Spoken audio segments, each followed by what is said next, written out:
Hello, I'm John Bachman. Today, France overwhelmingly votes to increase airstrikes against ISIS militants in Iraq and Syria. Only one person in the lower house of parliament voted against the airstrike expansion. France first joined the U.S.-led coalition to fight ISIS last year. And the vote comes as new video is released today showing the moments right after France's worst ever terror attack. This is just shortly after the masked gunman repeatedly yelled out, quote, "We have avenged the Prophet Muhammad." The two men were later identified as the Kouachi brothers. Also today, France's prime minister says he will seek tighter security and surveillance of convicted extremists. This, of course, all comes as officials announced that the guns used by those terrorists to kill 17 people last week came from outside of the country.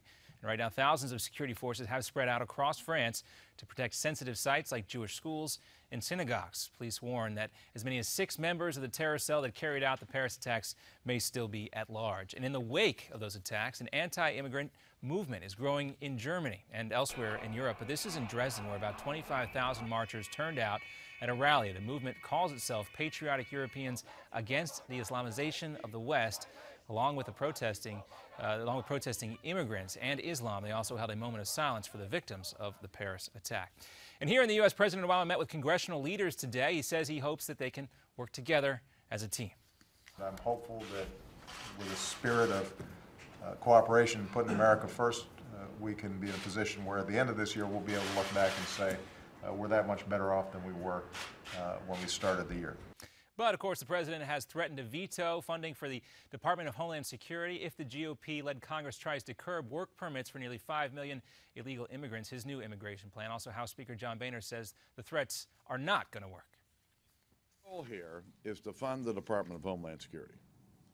And our second goal is to stop the president's executive overreach. This is not the way our government was intended to work.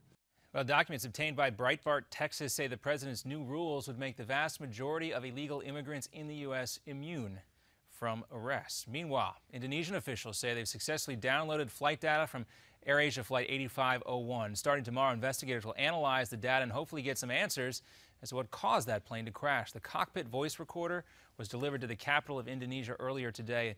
162 people were killed when that flight went down in the Java Sea last month. And Amazon announces that it's signing Woody Allen to create a new TV series. The company says the filmmaker will write and direct all of the episodes for at least one season of a show, some show. Amazon didn't mention a cast or even a title for the series, but it says it will premiere sometime in 2016.